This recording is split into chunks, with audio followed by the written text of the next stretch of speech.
नमस्कार दोस्तों, DD red के एक और एक्शन वीडियो में आप सभी का स्वागत है। मैं हूं आलोक। तो हिंदुस्तान स्पेशल का वीडियो है। मोदी के चले बड़े दांव से ट्रंप हैरान परेशान, पाकिस्तान शॉक। देखिए भाई, जो कुछ भी चल रहा है उससे ट्रंप का होने वाला है बहुत बड़ा नुकसान, उससे अमेरिका का होने वाला है बहुत बड़ा नुकसान। क्योंकि देखिए, अमेरिका के भीतर ही जो बड़े बड़े इकोनॉमिस्ट हैं, या जो अभी एक शायद मैं देख रहा था एक वीडियो, एक प्रोफेसर हैं शायद इकोनॉमी के, आप कोई बड़ा नाम है इकोनॉमी का, अमेरिकन इकोनॉमी में, उन्होंने कहा कि यार ये ट्रंप ने जो किया है इससे भारत का नहीं, इससे अमेरिका का नुकसान हो रहा है। आप बड़ा नुकसान होने वाला है। आप ऐसे जियो पॉलिटिक्स को बिजनेस की तरह ट्रीट नहीं कर सकते। और वाकई ये होने वाला है, मैं बता रहा हूं आपको, ये वाकई होने वाला है। क्योंकि अभी तो खबर ये आ रही है कि जो 25% टैरिफ लगाया था वो एक हफ्ते के लिए फिर से। अब देखिए, ये ट्रंप ना चाहता है कि मैं जैसा करूं वैसा ही हो जाए, मैं जैसा बोलूं वैसा ही हो जाए, मैं प्रेशर लगाऊंगा और सामने वाला मान जाएगा। भाई, हर कोई पाकिस्तान नहीं है चचा ट्रंप। हर कोई पाकिस्तान नहीं है कि आपने एक बार बोला और वो तो पहले से ही तैयार है कि बस चचा ने खाली पलक झपकाई कि मैंने साइन किया। ये वही हुआ।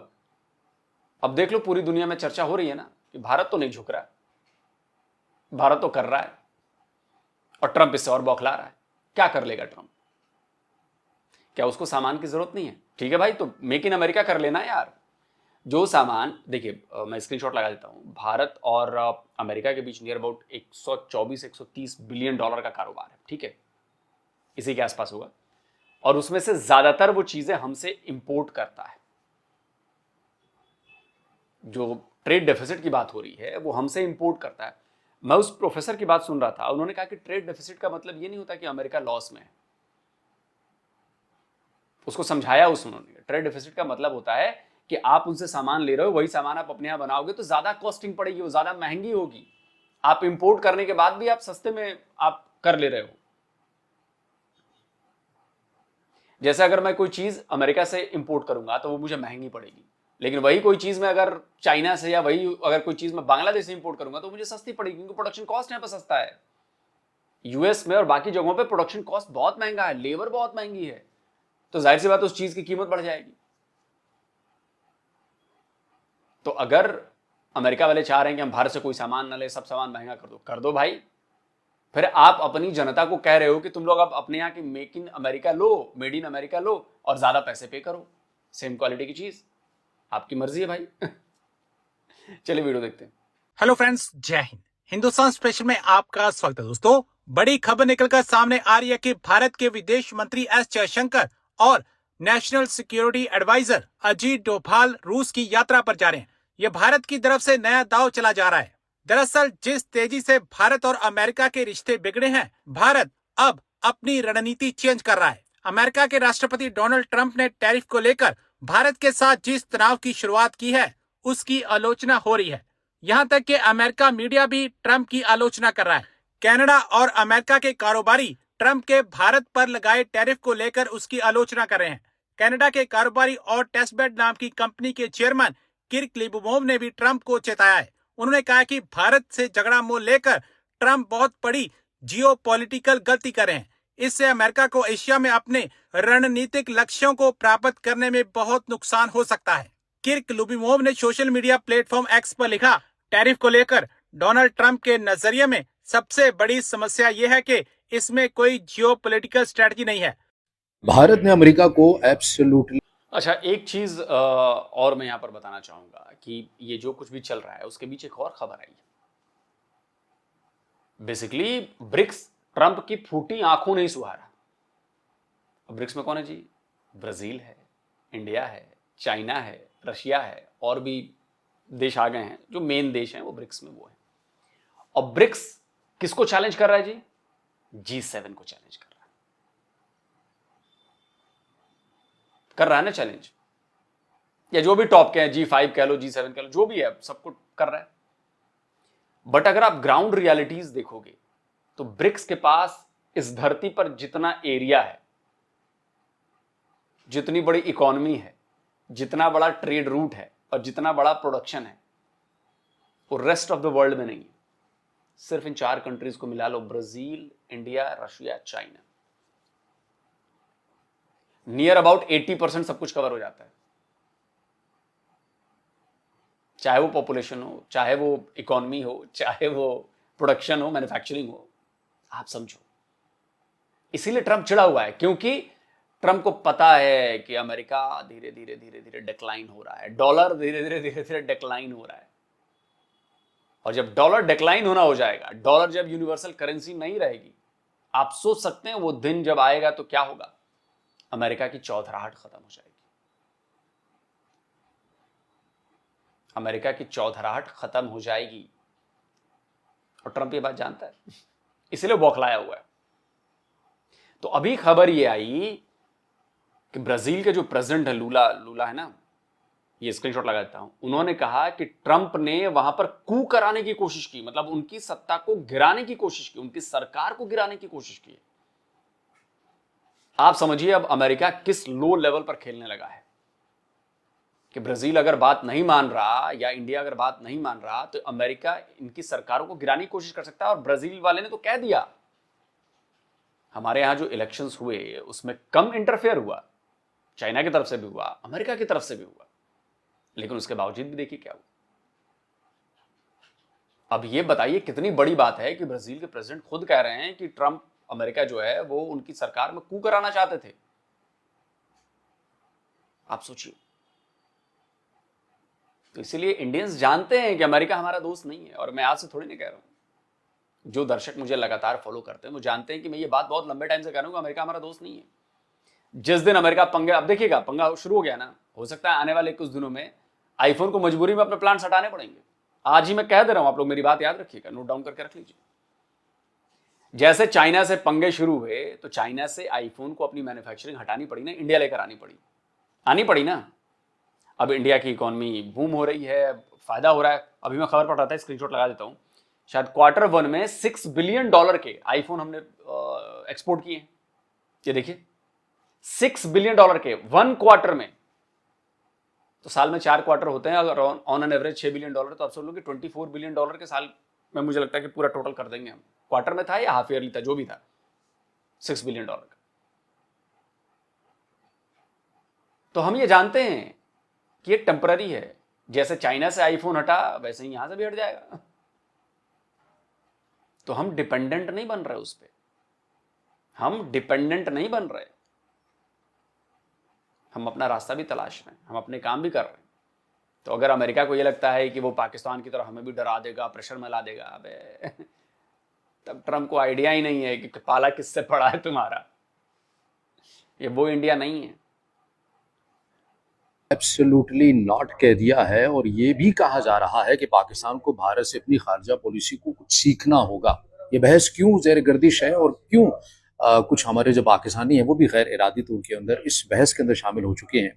मामला कुछ यूँ है कि जब से रशिया और यूक्रेन की जंग जारी हो सारी है, उसके बाद मगरबी दुनिया की जानिब से और अमेरिका की जानिब से भरपूर ये कोशिश की गई कि किसी तरह हम रशिया की जो मईशत है उसे किसी हद तक हम काबू कर लें। उसके ऊपर पाबंदियाँ भी लगाई गई, टैरिफ भी आयद किया गया। मगर 3 से 4 साल गुजर जाने के बावजूद भी रशिया की जो मईशत है वो उस तरह से कमज़ोर नहीं कर सके, क्योंकि मगरिब का और अमेरिका का ये कहीं ना कहीं नैरेटिव मौजूद है कि जैसे ईरान के ऊपर इल्ज़ाम लगाया जाता है कि वो अपनी तेल की जो मार्केट है उसे वो अपने न्यूक्लियर के लिए इस्तेमाल करता है। बिल्कुल ऐसे ही रशिया से मुतल्लिक भी मगरबी दुनिया और अमेरिका का यही मौक़िफ़ है। अब देखा यह जाए कि भारत जो है वो तेल का सबसे बड़ा, यानी दुनिया के तीसरा वो मुल्क है जो तेल का सबसे बड़ा ख़रीदार है रशिया के समुद्री तेल का। इसमें जो 2025 की जो पहली शशमाही रिपोर्ट हमारे सामने आती है उसके मुताबिक क्या है कि जो भारत की रिफाइनरीज हैं उसके अंदर सरकारी भी हैं, जो निजी हैं वो भी हैं, उनके नाम भी मैं आपके सामने रखूंगा, वो योमिया कितना जो रशिया का तेल है वो खरीद। अमेरिकी सदर की धमकियों के बावजूद भारत तेल की रूस से खरीदारी जारी रखेगा। अगस्त में भारत के 2 शीर्ष राजनयिक चेहरे NSA अजीत डोभाल और विदेश मंत्री S Jaishankar back to back रूस जा रहे हैं। तो जो नंबर्स हमें बताते हैं वो ये है कि 18 लाख बैरल खाम तेल योमिया खरीद रहा है भारत रशिया के साथ। और यही वो दबाव है अमेरिका की जानिब से, अमेरिकी सदर डोनाल्ड ट्रंप की जानिब से। अब इसके अंदर जो रिफाइनरीज हैं वो निजी जो रिफाइनरीज हैं वो रिलायंस इंडस्ट्रीज है और नायारा, ये रिफाइनरीज हैं ये बेसिकली निजी हैं, यानी प्राइवेट हैं जो रशिया से खाम तेल खरीदती हैं। इसके अलावा सरकारी भी हैं। भारत की जो रियासती, जो नयारा की बात की है, बेसिकली इंडियन कंपनी और रशियन कंपनी का ज्वाइंट वेंचर है ये नयारा जो है बेसिकली। और बड़ी मज़ेदार इसको लेकर खबर आई थी। अमेरिकन चालू बन रहे थे, उन्होंने क्या किया कि जो माइक्रोसॉफ्ट, चूंकि अमेरिकन कंपनी है और नयारा जो है वो अमेरिकन कंपनी माइक्रोसॉफ्ट के सर्विसेज यूज़ कर रहा था। तो ये खबर लगा देता हूँ। तो माइक्रोसॉफ्ट ने ये कहकर कि भाई नहीं, रशियन तेल कंपनीज पर जो है वो सैंक्शंस लगे हुए हैं, इसलिए हम अपनी सर्विसेज जो है वो बंद कर रहे हैं। ये खबर आप लोगों को पता होगी। नयारे की सर्विसेज उन्होंने बैन कर दी। अब उसमें इंडियन कंपनी भी है। वो चले गए कोर्ट यहाँ पे इंडिया में, बोले कि भाई ईयू के सैंक्शंस लगे हैं, हमें उससे क्या मतलब है? आप अपनी सर्विसेज इंडिया में दे रहे हो, आपको इंडिया के कानून के मुताबिक अपनी सर्विसेज देनी पड़ रही हैं। आप इंडिया के कानून को फॉलो करोगे इंडिया में, या यूरोपियन यूनियन का फॉलो करोगे? अब जब मामला कोर्ट में गया, अब माइक्रोसॉफ्ट को लगा कि बेटा आप तो फंस जाएंगे हम, क्योंकि देखो लॉजिकली और लॉ के हिसाब से तो अगर आपकी कंपनी है और आपकी सर्विसेज हमारे यहाँ आप यूज कर रहे हो, इस्तेमाल कर रहे हो, बेच रहे हो, तो आपको हमारे यहाँ के कानूनों का पालन करना पड़ेगा। हमारे यहाँ जो कंपनी एक्ट है, बाकी जो कानून है, उसके हिसाब से चलना पड़ेगा, ना कि यूएन ने सैंक्शन लगा दिया तो आप इधर भी सैंक्शन लगा दोगे। ऐसा कैसे हो सकता है पॉसिबल? तब जाकर फिर खबर आई है, ये दूसरा स्क्रीनशॉट लगा दो भाई, तब जाकर खबर आई है कि नहीं, अब फिर से वो सर्विसेज जो है माइक्रोसॉफ्ट ने बहाल कर दी है नयारा की, और ऐसा हुआ वैसा। तो इनको एहसास दिलाना पड़ेगा कि तुम ज्यादा होशियारी मत करो, और नहीं तो यहां से बोरिया बिस्तर समेटो और निकलो यहां से। फिर कहां से करेंगे बिजनेस? अमेरिका में 30-33 करोड़ आबादी है, सिर्फ अमेरिका में बिजनेस करके माइक्रोसॉफ्ट इतनी बड़ा एम्पायर बन जाएगा? नहीं बनेगा ना, क्योंकि उसके सर्विसेज से उसका खर्चा नहीं निकलेगा अमेरिका में देने से। भारत है या दूसरी दुनिया के जो देश हैं, जो बड़े देश हैं, उसकी सर्विसेज देने से उनको ज्यादा फायदा होता है। सबसे ज्यादा भारत में 11-12 ऑफिस है, मैंने बताया था एक वीडियो में। माइक्रोसॉफ्ट क्यों है? क्योंकि इतनी बड़ी मार्केट और यहाँ पे इतने सर्विसेज की जरूरत है। नहीं तो ले जाए माइक्रोसॉफ्ट यहाँ से, क्यों इन्वेस्टमेंट करनी पड़ रही है? क्योंकि आप उसे कमा रहे हो ना भाई। तो क्या ये इंडियंस बात नहीं जानते हैं, या इंडियन सरकार बात नहीं जानती है? तो आपको हमारे देश के कानून का ही पालन करना पड़ेगा। हमें क्या मतलब है कि ईयू ने सैंक्शन लगाए? ईयू की प्रॉब्लम क्या पूरे देश की प्रॉब्लम है, पूरी दुनिया की प्रॉब्लम है? हमारी प्रॉब्लम नहीं है ईयू की प्रॉब्लम। डॉक्टर जयशंकर ने एक बार कहा था ना, ईयू को लगता है कि ईयू की प्रॉब्लम पूरी दुनिया की प्रॉब्लम है, लेकिन किसी और की प्रॉब्लम ईयू की प्रॉब्लम नहीं है। वो दिन लद गए साहब, वो दिन लद गए। ईयू गया भाड़ में तेल लेने, और ईयू बात करता है। लगाओ भाई रॉयटर्स की रिपोर्ट, 37% रशियन पाइप से जो गैस आ रही है यूरोप में, पिछले साल के मुकाबले इस साल इंपोर्ट बढ़ गया है। और इन लोगों को शर्म भी नहीं आती है कहते हुए। इतने बेशरम लोग हैं। अच्छा, आपकी अपनी एनर्जी नीड्स हैं, आपको गैस की जरूरत है, और ना सर्दियों में सर्दियां आने वाली हैं, तो अभी तो आप मर जाओगे बर्फ में और माइनस टेम्परेचर में। तो आपको रशियन गैस चाहिए, आपने रशियन गैस 37%, आपने 36-37% आपने इंपोर्ट बढ़ा दिया, तब आपको शर्म नहीं आ रही? तब वो पैसे जो हैं आप दे रहे हो रशिया को, वो वॉर में नहीं जा रहे। आपके मुकाबले इंडिया इतना कम इंपोर्ट कर रहा है, तो आपको लगता है कि नहीं, हम जो है वॉर को सपोर्ट कर रहे हैं। यही दोगलापन तुम लोगों को एक्सपोज करने के लिए हम लोग बैठे हैं, और यही दोगलापन पूरी दुनिया के सामने एक्सपोज होगा, thanks to internet and high speed connectivity, ताकि तुम लोग जो अंदर खाने में ये करते हो, तुम लोग एक्सपोज हो जाओ। किस मुंह से तुम लोग कह रहे हो भाई कि इंडिया रशिया यूक्रेन वॉर को फ्यूल कर रहा है? तुमने गैस बंद कर दी लेनी रशिया से, तो फिर 37% की रिपोर्ट कहां से आ रही है? बेवकूफ नहीं बैठे यहां पे हम लोग। की जो रियासती रिफाइनरीज हैं उनके क्या नाम है, उनमें इंडियन ऑयल कॉरपोरेशन है, हिंदुस्तान पेट्रोलियम है, भारत पेट्रोलियम और मंगलोर रिफाइनरीज भी रशिया का जो तेल है, खाम तेल है, वो खरीदती हैं, और जाहिर है ये आगे फिर यूरोप को भी सप्लाई करती हैं। ये जो भारत की सरकारी रिफाइनरीज हैं ये 40% खरीदती हैं, और 60% जो है वो प्राइवेट जो रिफाइनरीज हैं भारत की वो खरीदती हैं। अब अमेरिका क्या चाहता है? अमेरिका ये चाहता है कि भाई आप ये रशिया से तेल नहीं खरीदेंगे। भारत के जो वज़ीर ख़ारजा हैं जयशंकर, उनसे मुतालिक एक बयान बड़ी तेज़ी के साथ गर्दिश कर रहा है कि उन्होंने अमेरिका को, वाशिंगटन को एब्सोल्युटली नॉट कह दिया है कि भाई हमारी जो खारजा पॉलिसी है वो वाशिंगटन से तो कम से कम ड्राइव नहीं होती, हम अपनी खारजा पॉलिसी को खुद ही बनाते हैं और खुद ही तरतीब देते हैं, और किसके साथ हमें कैसे ताल्लुकात रखने हैं ये हमें कोई ना सिखाए, ये भारत को बड़ी बाखूबी तौर के ऊपर पता है। India, given that India has continued to buy oil from Russia, talk about the impact of being at this impasse, specifically with a country as large as India. वो तो यही चाहते हैं ना कि आप जरा सोचिए कि ट्रंप का कैसे मजाक उड़ रहा है। इतना बड़बोला है कि आके बोलता है टीवी चैनल्स पर, न्यूज चैनल पर, कि मुझे पता चल गया, मेरे सोर्सेस कह रहे हैं कि जी सोर्सेस मुझे पता चल गया है कि इंडिया ने रशियन ऑयल खरीदने से मना कर दिया, रोक दिया। अरे यार, आप सोर्सेस के हवाले से कहोगे? आप इस दुनिया के सुपर पावर कहे जाने वाले देश के प्रेसिडेंट हो, आपके पास इंफॉर्मेशन नहीं है, आप सोर्सेस के हवाले से कहोगे? इंडिया ने दिया बाबा जी का ठुल्लू, बोला कि अबे ओ चुप कर, ना हम रशिया से तेल खरीदना बंद करेंगे, ना हम रशियन चीजें खरीदनी बंद करेंगे, हम करेंगे और हम तेल खरीदते रहेंगे। ये अमेरिका नहीं बताएगा, ये वाशिंगटन डीसी नहीं बताएगा कि हम क्या करें और क्या नहीं करें। और तुम होते कौन हो बे? चल निकले यहां से। ये स्क्रीनशॉट लगा रहा हूं, देख लीजिए। इंडिया ने कहा कि हम रशिया से तेल खरीदते रहेंगे, जिसको जो करना है कर ले, और डोंट डिक्टेट मी। क्यों? क्योंकि हम पाकिस्तान नहीं है कि जाके फौरन पट्टा पड़ा है जाके साइन कराए। हमने कहा कि नहीं करेंगे, तुमको जो करना है कर लो। सैंक्शन लगाने लगा दो, फिर देखते हैं हम भी। ट्रंप का दांव बहुत उल्टा पड़ने वाला है, बहुत ज्यादा। चाहते हैं ना कि जो कंट्री भी हो वो उनके हिसाब से चले, चाहे वो पाकिस्तान हो चाहे हिंदुस्तान हो। तो इसलिए उन्होंने एक स्टेटमेंट दे दिया कि जी ये ऑयल नहीं खरीद सकते, और ऑयल लिया तो सैंक्शंस लगा देंगे। ये उन्होंने चाबहार पोर्ट के टाइम पर भी यही बात की थी ईरान को लेकर। लेकिन भारत जो है वो मुझे नहीं लग रहा कि वो अमेरिका की इस वक्त सुनने के मूड में है। लेकिन कुछ भी कहिए, अमेरिका सुपर पावर है, कहीं ना कहीं से हो सकता है किसी किस्म का प्रेशर जो है उनके ऊपर बिल्ड किया जाए। क्योंकि एक तरफ कहते हैं कि इनकी इकोनॉमी के बारे में भी उन्होंने कह दिया कि डेड इकोनॉमी है, कभी कुछ कह दिया। तो ये तमाम चीजें यकीनन थोड़ा मेरे ख्याल है डराने धमकाने की कोशिश की जा रही है। लेकिन मैडम आपको तो जवाब आया है ना पीएमओ की तरफ से, क्या शानदार जवाब दिया। बस एक लाइन का जवाब है, और उस जवाब ने ट्रंप को इतनी मिर्ची लगाई होगी ना कि पूछने की बात नहीं। लगाओ भाई ट्वीट। पीएमओ की तरफ से जवाब आया, Indian economy is alive and kicking. ये लाइन अपने आप में काफी है कि ट्रंप को ये रैपटा पड़ा है, रैपटा। जिंदगी भर याद रखेगा ट्रंप।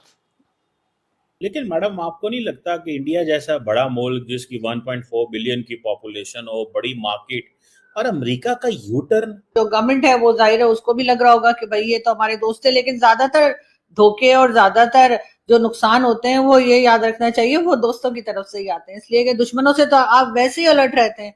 आपको रहता है कि जी अगर आप कंट्रीज की बात ना भी हो, इंडिविजुअल भी हो, तो जिन लोगों के साथ हमारी बनती नहीं है या वो नहीं है, उनसे तो हम वैसे ही अलर्ट रहते हैं कि ये हमारे बारे में क्या बात करेंगे, ये हमें क्या नुकसान पहुंचा सकते हैं। लेकिन दोस्तों के ऊपर तो आपको भरोसा होता है, उनके ऊपर तो आपको यकीन होता है कि ये तो हमारे बारे में ना कोई बात करेंगे, ना हमें कोई नुकसान पहुंचाएंगे। तो जब वो नुकसान पहुंचाते हैं तो यकीनन इंसान या कंट्री जो है यकीनन बहुत डिस्टर्ब हुई होती होगी। लेकिन ये कि मेरा ख्याल है कि थोड़ा बहुत अंदाजा काफी पहले से इन लोगों को हो गया होगा, और कुछ ना कुछ अंदर चल रहा होता है। जैसे आप जानते हैं कि एक कुछ खबरें ऐसी होती है जो बाहर नहीं आती, लेकिन गवर्नमेंट टू गवर्नमेंट जो है वो पता लग रहा होता है। जिस वक्त चाबहार पोर्ट पे काम शुरू किया था भारत ने, उस वक्त भी अमेरिका ने कहा था कि जी आप वहां काम नहीं कर सकते। तो पाकिस्तान की भी जो ऑयल पाइपलाइन है उसके ऊपर भी बात की गई थी, तो पाकिस्तान तो खैर रुक गया और पाइपलाइन पे काम उस तरह से नहीं हो सका जैसे होना चाहिए था, जैसे ईरान चाहता है। मोदी साहब ट्रंप की इस चीज को नहीं मान रहे कि उन्होंने सीज फायर में किरदार अदा किया है। ऐसा बहुत कम होता है कि दो बड़े दिग्गज नेता, मतलब तो top 5 out of the top 5 एक साथ एक देश जाए। अगर कहीं जा रहे हैं तो डेफिनेटली कुछ बड़ा होने की गुंजाइश लग रही है। और जा क्यों रहे हैं, किस पर्पस से जा रहे हैं, किस टाइम जा रहे हैं, let's try and understand. Umesh एकदम लेटेस्ट हॉट, जैसे बोलते हैं ना, एकदम हॉट न्यूज है ये, अभी मीडिया में निकल कर भी नहीं आई, मेन स्ट्रीम मीडिया में। Let's get started. Umesh, a very warm welcome on this show ji. जय श्री राम गायत्री जी। देखिए गायत्री जी, रिपोर्ट्स आ रही है कि नेशनल सिक्योरिटी एडवाइजर डोवाल साहब और फॉरेन मिनिस्टर जयशंकर साहब दोनों रशिया जाने वाले हैं। पहला मीटिंग डोवाल साहब करके आएंगे, जो ग्राउंड वर्क है वो ले आउट करके आने वाले हैं, और उसके बाद external affairs minister S Jaishankar साहब जाने वाले। चलिए दोस्तों, वीडियो ख़त्म हो गया। और क्यों नहीं जाएंगे भाई, जाएंगे। इतनी तेज़ी से चीज़ें बदल रही हैं, इक्वेशंस बदल रहे हैं, वर्ल्ड ऑर्डर बदल रहा है, तो जाहिर सी बात है कि रशिया हमारा पुराना एलाई है, पुराना दोस्त है, तो उससे भविष्य की चर्चाएं होंगी। बहुत कुछ बदल रहा है, वो भी होंगी। बीच में चाइना है तो रशिया और चाइना, फिर इंडिया, फिर बहुत सारी चीज़ें एक्सचेंज होंगे, आइडियाज़ एक्सचेंज होंगे, कंसर्न्स एक्सचेंज होंगे, उनको मापा तौला परखा जाएगा, फिर देखा जाएगा कि कौन कुछ पीछे हट रहा है, कौन कोई आगे आ रहा है, उस हिसाब से डीलिंग्स होंगी।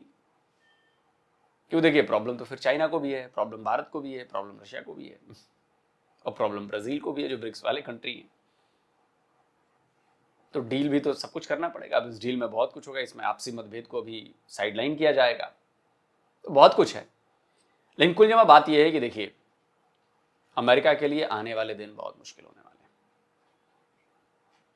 और जिस तरह का बिहेव अमेरिकन सरकार कर रही है, या मैं ये कहूं कि ट्रंप कर रहे हैं, वो उसके ये निशानी अच्छी नहीं, ये निशानी अच्छी नहीं।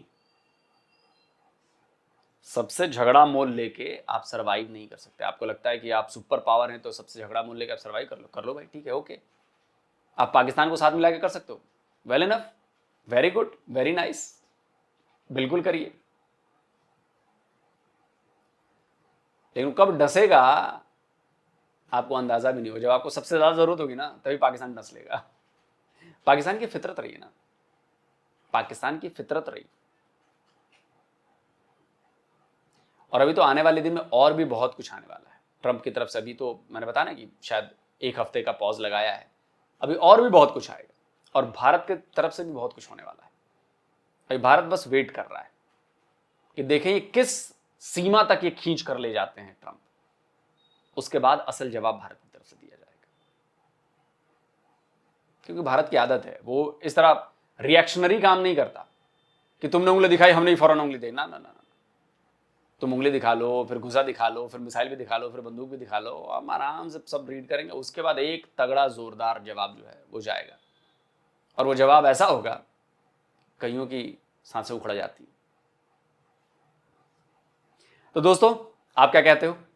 अपनी राय कमेंट में जरूर दीजिए। जल्द मिलता हूं एक और नए वीडियो के साथ। नमस्कार, जय हिंद। तो अगर आप चाहते हैं मुझसे बात करना, मुझसे कोई सवाल पूछना, तो फैन कॉल पर आप मुझसे कनेक्ट हो सकते हैं। फैन कॉल में ये सुविधा है कि आप अपने हिसाब से वहां पर जाकर टाइम स्लॉट बुक कर सकते हैं कि आपको फलाने दिन मुझसे बात करनी है, फलाने टाइम पे मुझसे बात करनी है। लेकिन ये भी बता दूं कि ये पेड सर्विस है,